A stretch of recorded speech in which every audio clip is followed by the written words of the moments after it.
मैं ये बात पक्के से कह सकता हूँ कि ये एनिमे कुछ लोगों के फेवरेट लिस्ट में टॉप पर आ सकता है, क्योंकि आप लोगों ने नरूटो एनिमे देखा ही होगा। उसमें कैसे सभी लोग नरूटो को बुरा भला कहते हैं, लेकिन बाद में नरूटो ज्ञान देने वाला बन जाता है और सभी लोगों को माफ कर देता है। लेकिन ये एनिमे उससे बिल्कुल उल्टा है, क्योंकि इसमें हमारा मीमो शुरुआत में नरूटो की तरह कमजोर तो था, पर बाद में वो सभी से बदला जरूर लेता है, क्योंकि उसे पसंद नहीं कि वो किसी का कर्जा रखे। तो कहानी की शुरुआत में हमें मीमो की पहले बैक स्टोरी बताई जाती है। मीमो के फादर की डेथ के बाद उसके मदर के बॉयफ्रेंड ने मीमो के घर पर रहना शुरू कर दिया था, जहां वो मीमो को रोज पीटता था और मीमो की मदर उस पर ध्यान नहीं देती, वो सिर्फ टीवी देखती रहती थी और मीमो को ढंग का खाना भी नहीं मिलता। ये मेमोरी मीमो को हमेशा याद रहने वाली थी और आज भी वही दिन था जिस दिन मीमो वही सब सपना देख रहा था कि किस तरह से उसकी मदर का बॉयफ्रेंड उसे पीट रहा है। और अब 2-3 लात खाने के बाद मीमो की नींद खुलती है। वो भी एक बस में था, क्योंकि अभी वो स्कूल ट्रिप पर जा रहा है। तभी वो नोटिस करता है कि उसकी क्लास का एक लड़का जिसका नाम शू है, वो उसी की क्लास की एक दूसरी लड़की जिसका नाम आया है उसे परेशान कर रहा था। यहाँ पर शू ने आया से उसकी वो बुक ले ली थी जो कि आया पढ़ रही थी। यहाँ वो उस बुक को लेकर कह रहा था कि तुम कैसे लड़कियों वाली बुक पढ़ती हो। शू इतना बड़ा बेवकूफ है कि उसे नहीं पता कि वो लड़की है, वो लड़कियों वाली बुक ही तो पढ़ेगी। वैसे में वो ये सब होते हुए देखता है और एक टेलीविजन शो को याद करता है। उस शो में इसी तरह से सब चल रहा था। तभी एक लड़के ने उस लड़की की जान बचाई थी, पर वो तो वहाँ पर कूल बन गया था। लेकिन मीमो जानता था कि अगर वो यहाँ पर कुछ भी करेगा तो इससे वो कूल नहीं बनने वाला, बल्कि लोग उसी के खिलाफ हो जाएंगे, क्योंकि शू बहुत पावरफुल है। और ये चीज कोई भी नोटिस कर सकता था, क्योंकि वहीं पर बाकी स्कूल के जो पॉपुलर स्टूडेंट बैठे थे वो अभी शू को ही सपोर्ट कर रहे थे। वैसे तो मीमो फैसला करता है कि वो कुछ भी चीज में नहीं बोलेगा, लेकिन जब हद बढ़ जाती है और शू जबरदस्ती आया से उसका फोन नंबर मांगने लगता है तो मीमो खड़ा हो जाता है। वो यहाँ शू की आंखों में देखता है, वो यहाँ शू की आंखों में देखते हुए उसे समझाता है कि अगर उसने फिर से ऐसी कोई गलती करने की कोशिश की तो ठीक नहीं होगा। इस चीज पर शू कहने लगता है कि आखिर अब तुम्हें क्या हो गया, तुम अपनी जगह पर बैठ जाओ, तुमसे कोई नहीं बोल रहा। पर तभी उस पूरे स्कूल का सबसे पॉपुलर स्टूडेंट कीरी यहाँ शू को बैठ जाने को कहता है। अब कीरी के सामने कोई कुछ बोल सकता था क्या, इसलिए शू चुपचाप वहाँ अपनी जगह पर बैठ जाता है और अब एक दूसरे लड़के चियासो को परेशान करने लगता है। वैसे अभी यहाँ मीमो सोच रहा था कि आखिर उसने आया की मदद क्यों की और वो खुद को रोक क्यों नहीं पाया, लेकिन अब इतने में ही अचानक से उनकी बस पर कुछ मैजिक का यूज किया जाता है और वहाँ के सारे स्टूडेंट टेलीपोर्ट होकर एक दूसरे वर्ल्ड में पहुंच जाते हैं। यहाँ सभी बच्चे अपने आप को एक अलग जगह पर पाकर बहुत ही ज्यादा हैरान थे और घबरा भी गए थे। ये जगह बहुत ही ज्यादा अजीब थी, लेकिन अब तभी उनके सामने इस वर्ल्ड की गॉड विकी यहाँ पर आती है। वो सबसे पहले इन्हें बताती है कि वो यहाँ की गॉडेस है और इन लोगों को यहाँ डीमन लॉर्ड और उनकी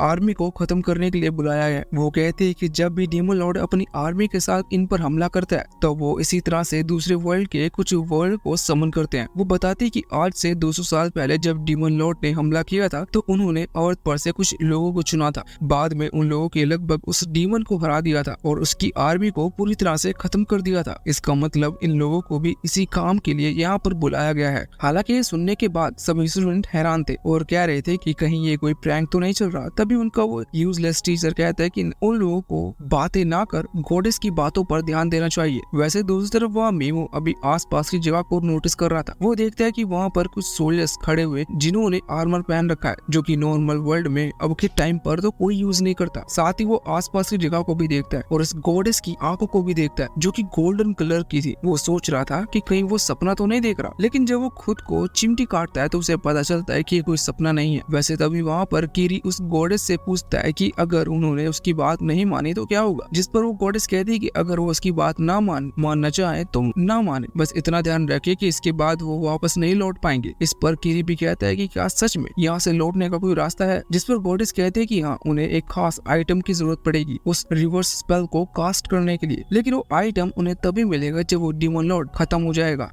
वैसे शो को इस बात पर बहुत गुस्सा आता है। वो चीखता है और कहता है कि हम तुम्हारी मदद बिल्कुल भी नहीं करेंगे, क्योंकि तुमने पहले तो हमसे परमिशन नहीं ली हमें इस वर्ल्ड में लाने से पहले, और अब ना जाने किससे लड़ने को कह रही हो। ये सुनकर गॉडेस तुरंत ही अपने घुटनों पर आ जाती है और कहती है कि इस चीज के लिए मैं तुमसे सभी से माफी मांगना चाहती हूँ, लेकिन यहाँ से अर्थ पर कम्युनिकेट करने का कोई रास्ता नहीं था। साथ ही वो रिक्वेस्ट करती है कि वो लोग उसकी मदद करे, वरना उनका पूरा किंगडम डिस्ट्रॉय हो जाएगा। अभी सुनकर आया कहने लगती वो मदद तो कर देंगे, लेकिन उनके पास कोई पावर्स नहीं है। है, वो सिर्फ मामूली ह्यूमंस है। लेकिन गॉडेस कहने लगती है कि नहीं, इस वर्ल्ड में आने के बाद उनके पास पावर्स आ चुकी है। हालांकि किसी को भी अपनी बॉडी में कोई अलग चेंज महसूस नहीं हो रहा था, इस वजह से वो अभी नहीं मानते। और साथ ही शू तो चिल्ला भी रहा था कि ये सब झूठ है, लेकिन गॉडेस फैसला करती है कि वो उन्हें इस पावर का एक नमूना दिखाएगी। वो तुरंत ही वॉर से पकड़ा हुआ एक मुजरिम वहाँ पर बुलाती है और दूसरी तरफ एक डीमन डॉग को बुलाती है। वैसे इसके बाद वो उस डीमन डॉग को आजाद करवा देती है और वो डीमन डॉग उस प्रिजनर को मार कर खा जाता है। ये देखकर सभी लोग डर गए थे, जिसके बाद में गॉडेस अपनी पावर से उस डीमन डॉग को भी ब्लास्ट कर देती है, जो देखकर वो लोग और ज्यादा डर जाते हैं। वैसे नॉर्मल चीज ये गॉडेस ने उन्हें मैजिक पावर का यूज करने के लिए दिखाई थी और साथ ही थोड़ा सा डराने के लिए भी दिखाया था कि उसके पास कितनी पावर है। वैसे इसके बाद वो अपने गार्ड से वहाँ पर एक मैजिक क्रिस्टल बॉल मंगवाती है और कहती है कि उन सभी को इस पर हाथ रखकर अपने मैजिक के लेवल को टेस्ट करना है कि उसके पास कितनी पावर है। सभी स्टूडेंट आगे बढ़ना स्टार्ट करते हैं और उस पर हाथ रखते हैं, जिसके बाद वो क्रिस्टल बॉल अलग अलग रंग में ग्लो करते हुए जा रही थी। हम देखते हैं कि अब शू की बारी आती है। जब वो हाथ रखता है तो वो बॉल रेड कलर में ग्लो करती है। इससे वो गॉडेस खुश हो चुकी थी। वो बताती है कि उसे रैंक स्किल्स मिली है, मतलब मैजिक की लगभग अलग रैंक होती है और उसकी रैंक अच्छी खासी हायर है, इतना हायर कि उसे अच्छे मैजिशियन में काउंट किया जा सकता है। वैसे उसके बाद अब कीरी की बारी आती है। जब वो उस पर हाथ रखता है तो वो बॉल गोल्डन कलर में ग्लो करते हुए ब्लास्ट करती है, जो देखकर गॉडेस हैरान थी और बाकी सभी लोग भी हैरान थे। इसके बाद आया वहाँ पर आती है। उसके टाइम पर वो व्हाइट या सिल्वर टाइप में ग्लो होती है, जिसके बाद गॉडेस बताती है कि वो एस रैंक की मैजिशियन है, जो कि सच में बहुत अच्छी बात है। अब वहाँ और भी स्टूडेंट थे, कईयों के अच्छे अच्छे कलर्स आ रहे थे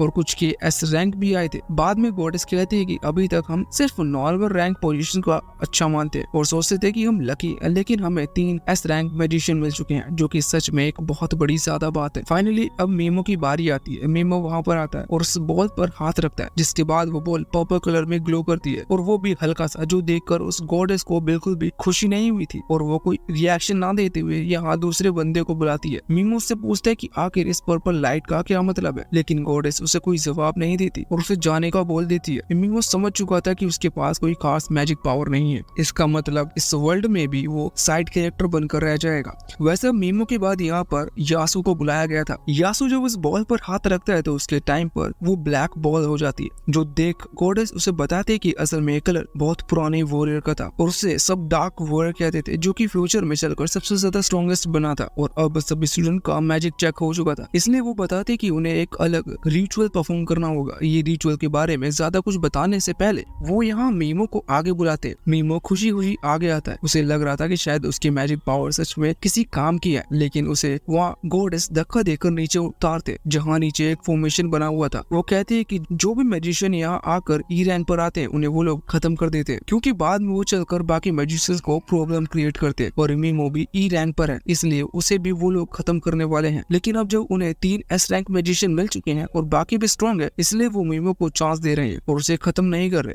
वो बस उसे डेंजन वाले इलाके में भेज रहे हैं, जहाँ पर वो सभी पावरफुल और खतरनाक मॉन्स्टर और खूंखार भागे हुए कैदियों को भेजते हैं। वो इनडायरेक्टली मीमो को मौत से भी बुरी सजा सुना रही थी। वैसे वो कहती है कि अगर तुम उस जगह से बचकर निकल आए तो तुम फेयरली अपनी जिंदगी को जी सकते हो, बाकी हम कुछ नहीं जानते। मीमो उनसे कहता है कि देखो, मुझे वहाँ भेजने की जरूरत नहीं, मैं यहीं रहकर खुद को स्ट्रॉन्ग बनाऊंगा। लेकिन गॉडेस नहीं सुनती और तभी कीरी कहने लगता है कि तुम सिर्फ हमारा टाइम वेस्ट कर रहे हो, इसलिए तुम्हें यहाँ से चुपचाप चले जाना चाहिए। तभी इस बात से बाकी सारे स्टूडेंट भी अग्री कर रहे थे, जो सुनकर मीमो अपने घुटनों के बल आ जाता है और यहाँ उसने अपनी सारी होप भी खो दी थी। पर तभी वो लड़का यासु, जिसे डार्क मैजिक की पावर मिली है, वो वहाँ नीचे आता है मीमो के पास। मीमो याद करता है कि उसने यासु की मदद की थी, लेकिन यासु वो सब भूल चुका है। वो सिर्फ यहाँ से कहने आया था कि तुम्हें अपने सुपीरियर यानी कि अपने से हाई पोजीशन वाले लोगों को इज्जत देकर बात करनी चाहिए। मीमो समझ गया था कि यहाँ पर कोई उसको सपोर्ट नहीं करने वाला और कोई उसका साथ नहीं देगा। वो खड़ा हो जाता है। वैसे तभी गॉडेस उस फॉर्मेशन को एक्टिवेट करने लगती है,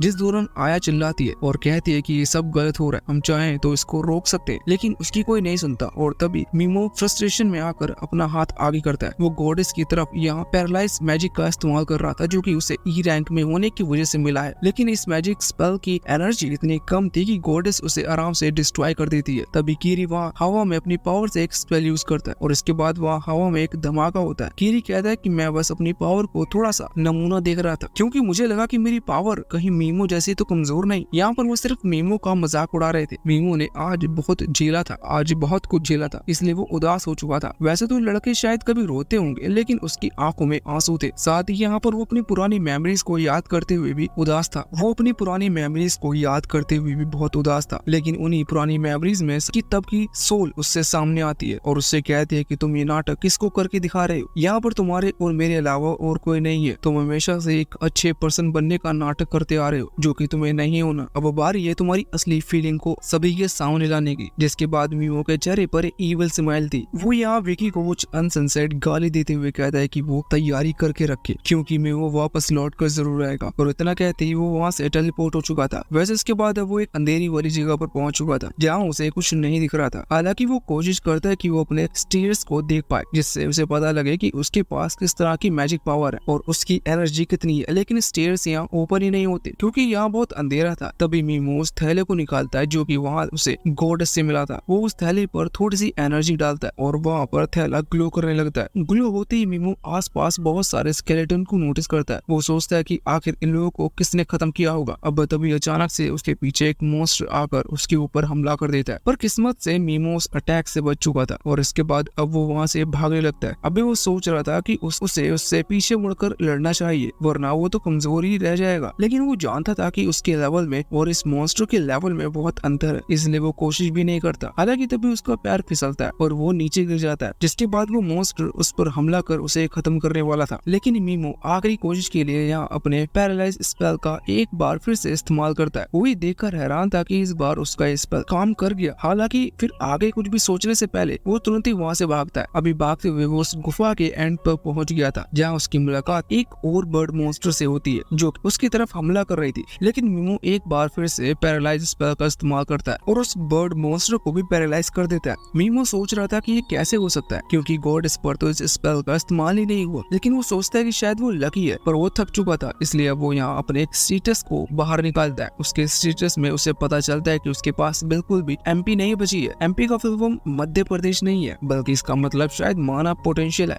वैसे अब स्टेटस में वो दूसरी पावर्स को भी नोटिस करता है। जैसे उसके पास पॉइजन पावर थी, वो उसका इस्तेमाल करने का सोचता है और कर ही देता है। और शॉकिंगली इस स्पेल का यूज भी उस मॉन्स्टर के ऊपर हो चुका था। इसकी वजह से वो मॉन्स्टर धीरे धीरे ब्लैक पड़ता है और फिर उसकी बॉडी से ब्लड निकलने लगता है। इसके बाद वो वहीं मारा गया था। मीमो सोच रहा था कि उसके स्पेल इन मॉन्स्टर्स पर इतनी अच्छी तरह से काम कैसे कर रहे हैं। लेकिन तभी वहाँ पर वो दूसरा मॉन्स्टर आ जाता है। उसने खुद को पैराडाइज स्पेल में से आजाद कर लिया था। वो यहाँ पर मीमो पर हमला करने वाला था। वैसे तो नॉर्मल मीमो से देखकर डरता है, लेकिन अभी उसके अंदर इतनी हेटेड बढ़ चुकी थी कि वो डरता नहीं है। साथ ही वो फिर से इविल स्माइल करते हुए अपने हाथ को आगे करता है और कहता है कि मैं तुम्हें खत्म कर दूंगा। और अब इतना कहते हुए वो फिर से अपनी पावर का इस्तेमाल करने वाला था, लेकिन अब उसके पास माना यानी कि जो एनर्जी उसके स्टेटस से उसे मिली है वो नहीं बची थी, इसीलिए अब वो उसका इस्तेमाल नहीं कर सकता। पर उसे पता चलता है कि वो यहाँ अपनी नेचुरल एनर्जी का यूज कर सकता है। वो जानता था कि अगर उसने अपनी नेचुरल एनर्जी को भी यूज कर लिया तो शायद फिर वो इतना थक जाएगा कि चल भी नहीं पाएगा। लेकिन इसी तरह से मरने से अच्छा है वो एक बार उसका इस्तेमाल कर ले, तो उसमें ही फायदा है। वो तुरंत पैरालाइज स्पेल का इस्तेमाल करके अपनी नेचुरल एनर्जी की मदद से करता है, लेकिन उसे सिस्टम शो करता है कि वो सेम स्पेल को डबल बार एक ही मॉन्स्टर पर इस्तेमाल नहीं कर सकता।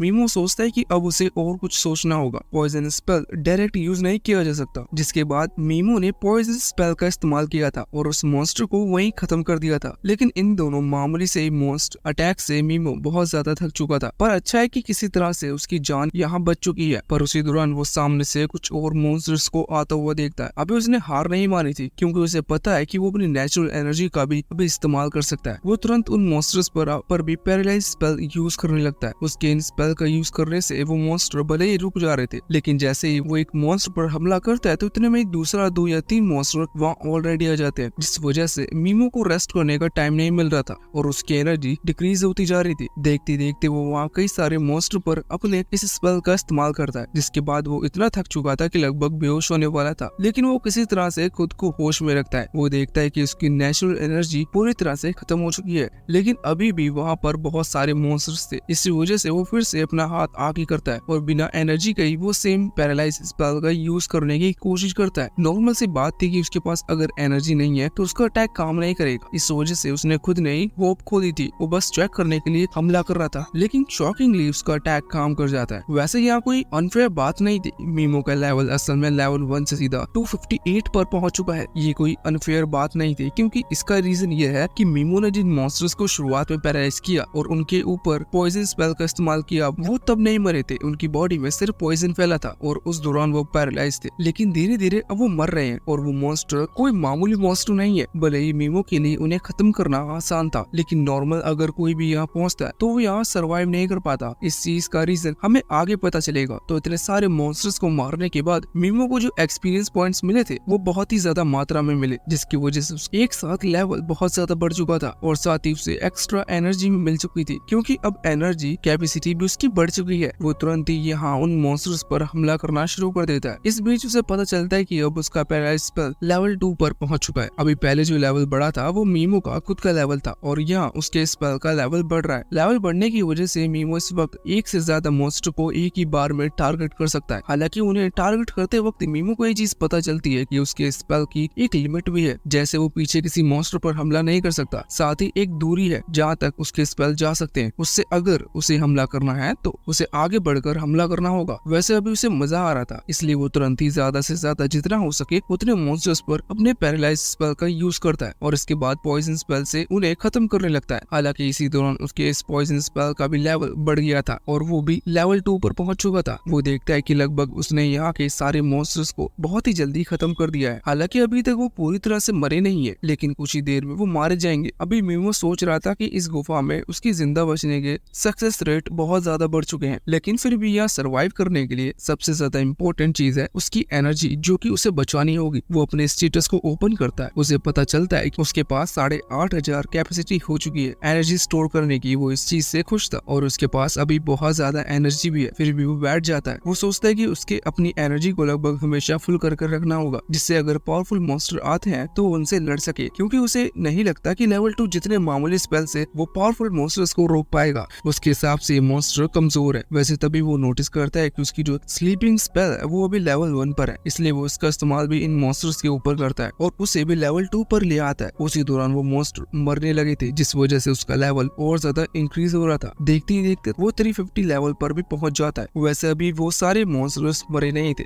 जब वो पूरे खत्म होते हैं तो मीमो देखता है कि उसका लेवल 501 हो चुका है। ये बहुत ज्यादा लेवल था, लेकिन मीमो इस वर्ल्ड में नया है, उसे ज्यादा कुछ नहीं पता। उसके हिसाब से नॉर्मल लेवल्स थे। वो सभी सोच रहा था कि उसे और मॉन्स्टर्स को मारने होंगे। तभी वो पीछे कुछ मॉन्स्टर्स देखता है, लेकिन जब वो उन पर हमला करने वाला था तो वो डर कर भाग जाते हैं। अभी मीमो आसपास पड़ी हुई उन डेड बॉडीज को भी देख रहा था, जो कि पहले भेजे हुए कैदियों की थी। मीमो को उन सभी के बारे में ज्यादा कुछ पता नहीं था, बस उसे एक चीज दिखती है जो कि वो सभी लेकर आए थे। मीमो आगे बढ़कर उन चीज को लेने लगता है और सोचता है कि शायद इसमें कुछ मेरे काम की भी कोई चीज मिल जाए। वैसे अब उसने और कुछ उठाया कि नहीं, वो तो हमें नहीं पता। उसने एक कपड़ा जरूर उठाया है जिसे वो अपने कंधे पर रखता है और इससे वो बहुत कूल लग रहा था। हम देखते हैं कि वो ये चीज तो समझ चुका था कि उसे यहाँ पर रहने के लिए एनर्जी के साथ साथ खाना और पानी भी चाहिए होगा, लेकिन खाना और पानी यहाँ पर कोई भी नामो निशान नहीं था। वो सोचता है कि यहाँ उन मॉन्स्टर्स की बॉडी को खाया जा सकता है। वो तुरंत ही उनके पास आता है, लेकिन मॉन्स्टर्स की बॉडी इतनी ज्यादा हार्ड थी कि वो अपने चाकू से उन्हें काट नहीं पा रहा था। उसी दौरान वो एक मॉन्स्टर की आंख निकालता है, लेकिन वो जानता था कि वो जापानीज ना कि चाइनीज, इसलिए वो उस आंख को नहीं खाता। वैसे अब तभी वो नोटिस करता है कि वो जो बैग यहाँ लेकर आया था उस पर एक क्रिस्टल लगा हुआ है और अभी उस क्रिस्टल का रंग बदल रखा है। मीमो तुरंत अपने मैजिक डालकर उसे फिर से नॉर्मल करता है, जिसके बाद अब अपने ही आप वो बैग भारी हो जाता है। मीमो देखता है कि उसके अंदर खाना रखा हुआ है जो इस वर्ल्ड में एग्जिस्ट नहीं करता। हालांकि मीमो तुरंत उस खाने को लेता है और सोचने लगता है कि क्या फिर से इस बैग से उसे वही खाना मिल पाएगा। वैसे हम देखते हैं कि अभी उसे कुछ टाइम वहाँ बीत चुका था। आज फिर से उसने कुछ मॉन्स्टर्स को पैरालाइज स्पेल का इस्तेमाल करके पॉइजन स्पेल से खत्म किया था। धीरे धीरे वो मरते जा रहे थे और मीमो का लेवल बढ़ते जा रहा था। मीमो सोच रहा था कि उसके पास इतनी ज्यादा पावर आ चुकी है। उसे याद आता है कि जब बचपन में उसकी मदर का वो दूसरा बॉयफ्रेंड उसे पीटता था, तब मीमो सोचता है कि वो अपने पेरेंट्स को ही खत्म कर दे, लेकिन तब उसके पास इतनी पावर नहीं थी। उसे उसके अंकल और आंटी ने निकाला था। उन्होंने मीमो को सिखाया था कि मीमो को सबसे प्रति दया करनी चाहिए और सबके लिए अच्छे काम करने चाहिए। लेकिन अभी मीमो सोच रहा था कि वो सब सिर्फ एक झूठ था। यहाँ वो उन मॉन्स्टर्स को देखते हुए कहता है कि मैंने इतने मॉन्स्टर्स को खत्म कर दिए, लेकिन फिर भी मुझे बुरा नहीं लग रहा। मैं समझ सकता हूँ कि मैं असलियत में क्या हूँ, इसलिए मुझे खुद को झूठा दिखलाने की जरूरत नहीं। वैसे इसके बाद अब वो यहाँ से आगे बढ़ता है। आगे बढ़ते हुए उसे कुछ दूसरे मॉन्स्टर दिखते हैं, लेकिन उन्हें पैरालाइज करने की कोई बड़ी बात नहीं थी और वो पिछले मॉन्स्टर की तरह खतरनाक भी नहीं थे। वैसे जनरल नॉलेज के लिए बता रहा हूँ कि मीमो का लेवल अभी 957 पर पहुंच चुका है। इधर अभी मीमो कुछ डेड बॉडीज को भी नोटिस करता है। वैसे वो शॉक नहीं था क्योंकि पहले भी वो डेड बॉडीज देख चुका है। वो जानता है कि ये लोग जो पहले यहाँ पर आ चुके हैं, उसी दौरान वो सामने सेम उसी तरह के क्रिस्टल को नोटिस करता है जैसा उसके बैग पर है। वो उस पर अपनी मैजिक पावर को डालता है, जिसके बाद उस जगह के अंदर दो कपल्स के स्केलेटन्स को देखता है। वो समझ जाता है कि उनके पास खाना नहीं बचा होगा और ये कपल थे, इस वजह से इन्होंने साथ में मरने का फैसला किया। वो आसपास चीजें देखता है तो उसे बैग मिलता है जिसमें कुछ क्रिस्टल रखे हुए थे। मीमो उन्हें अपने साथ रखने का फैसला करता है, ये सोचकर कि अगर वो यहाँ से बाहर निकलता है तो ये क्रिस्टल उसकी मदद करेंगे वहाँ पर खाना खरीदने में। वैसे यहाँ से निकलते ही वो कुछ और भी इस तरह के बंकर देखता है जिनके बाहर उन्हें क्रिस्टल लगी हुई दिखते हैं। हालांकि उन क्रिस्टल पर एनर्जी डालने से मीमो की एनर्जी खत्म हो रही थी। कुछ क्रिस्टल में कुछ ज्यादा ही एनर्जी लगती है। तभी वो एक बंकर में आता है जहाँ उसे एक अकेला स्केलेटन दिखता है। उसके कपड़े पर एक घाव का निशान था। इससे पता चल गया था कि इसे किसी ने हमला कर मारा है। ये लग ही नहीं रहा था कि इसे किसी मॉन्स्टर ने खत्म किया है। वैसे मीमो उसके पास एक लेटर देखता है। जब मीमो से पढ़ता है तो उसे पता चलता है कि वो इस वर्ल्ड की लैंग्वेज समझ सकता है। उस लेटर में बहुत सी चीजें लिखी थी, लेकिन मेन बात ये थी कि असल में ये चीज, ये जिस भी लड़के का स्केलेटन है वो असल में डार्क मेज था। अब अगर आप भूल गए हो तो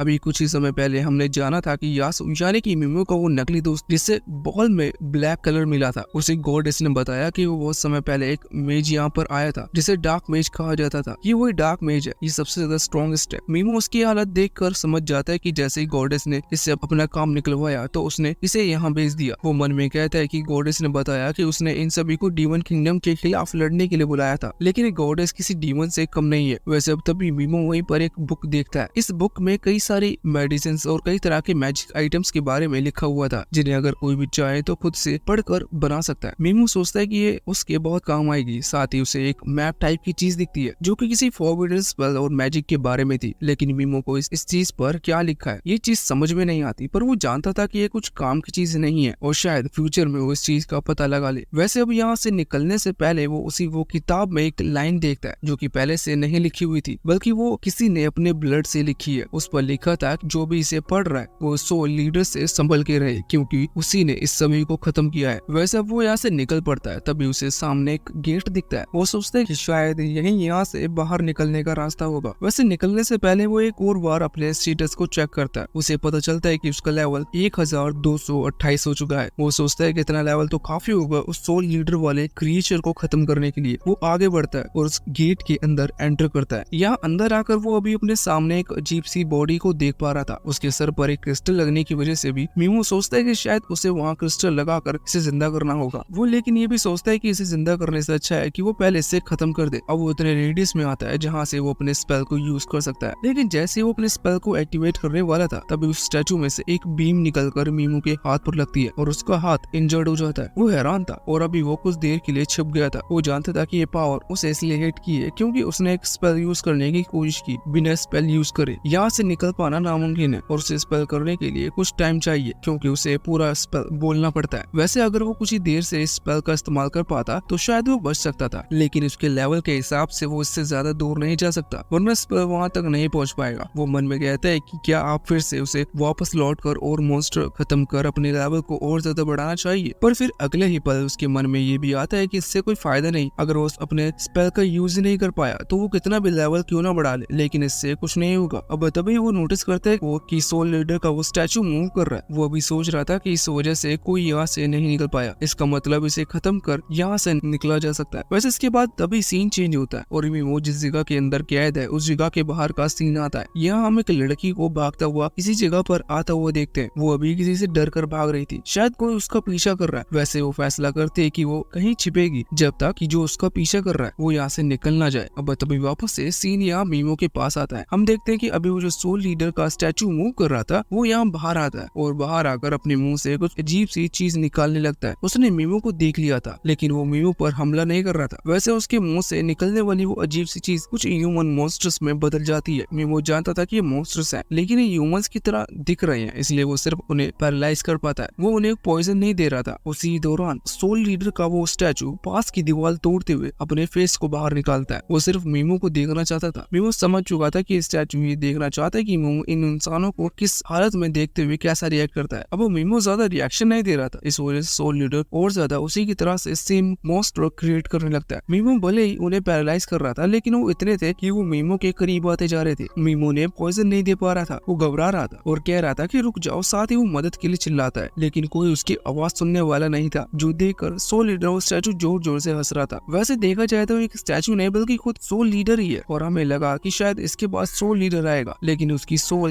इसी के अंदर है। मीमो अचानक से यहाँ पैरालाइज स्पेल का इस्तेमाल सोल लीडर पर कर देता है। सोल लीडर स्पेल को अपने ऊपर आता हुआ देख ही नहीं पाता और पैरालाइज हो जाता है। मीमो हंसते हुए कहता है कि तुम बहुत बड़े बेवकूफ हो, तुम बाकी मॉन्स्टर्स की तरह ही मुझे अंडर एस्टिमेट कर रहे थे। तुम्हें लगा कि मैं एक ह्यूमन हूँ, इसलिए मैं किसी ह्यूमन जैसा मॉन्स्टर को उसे खत्म नहीं कर पाऊंगा। अगर तुम उनकी जगह किसी असली ह्यूमन को भेज सकते तो मैं उन्हें पॉइजन देने में एक सेकंड के लिए भी नहीं सोचता। वैसे बस मुझे इसी तरह यहाँ सर्वाइव करना है, जिसके लिए तुम्हें बेवकूफ बनाना जरूरी था। वैसे यहाँ मीमो के पैरालाइज स्पेल का लेवल फिर से एक बढ़ चुका था, वो लेवल 3 पर पहुंच चुका था। वैसे वो देखता है कि सोल लीडर अभी भी हिलने की कोशिश कर रहा है, लेकिन वो पैरालाइज इस वजह से इससे उसे और डैमेज पड़ रहा था। हालांकि मीमो तभी पॉइजन स्पेल का इस्तेमाल करता है सोल लीडर के ऊपर, जिससे कुछ ही देर बाद वो मारा जाता है। और यहाँ मीमो के पॉइजन स्पेल का लेवल भी 3 पर पहुंच चुका था। हम तभी देखते हैं कि सोल लीडर के स्टैचू के अंदर से उन सभी लोगों की सोल निकल कर आती है जो यहाँ पर मारे गए थे। उन्हीं में वो डार्क मेज था। वो सभी मीमो को थैंक्स कहते हैं और डार्क मेज यहाँ मीमो इस पर हाँ कर देता है, और डार्क मेज यहाँ मीमो से कहता है कि वो गॉडेस से उनको बदला ले। मीमो इस पर हाँ कर देता है। वैसे उन सोल्स के जाने के बाद मीमो का ऐसा कोई इंटेंशन नहीं था कि वो उनके लिए जाकर गॉडेस से बदला लेगा, लेकिन उसे खुद भी गॉडेस से बदला लेना है। तो एक तीर से 2 निशाने लग रहे हैं, तो उसे कोई प्रॉब्लम नहीं है। वैसे जो चीज दूर से लग रही थी कि उसे वहाँ क्रिस्टल रखना है, वो असल में खुद एक बहुत बड़ा क्रिस्टल था। वो यहाँ सोल लीडर के स्टैचू के सर पर था। मीमो तुरंत उस बड़े क्रिस्टल को निकालता है और यहाँ गेट के पास आता है जहाँ एक की होल था। वो उस की होल में उस क्रिस्टल को लगाता है और जिसके बाद ये गेट ओपन हो जाता है। गेट ओपन होते ही ये पार्ट यहीं पर एंड हो गया था। इसका मतलब इसका अगला पार्ट अगले हफ्ते आएगा। देखते हैं, या तो हम एक ही एपिसोड कंटिन्यू करेंगे या फिर 2 एपिसोड आने के बाद अगला पार्ट लाएंगे।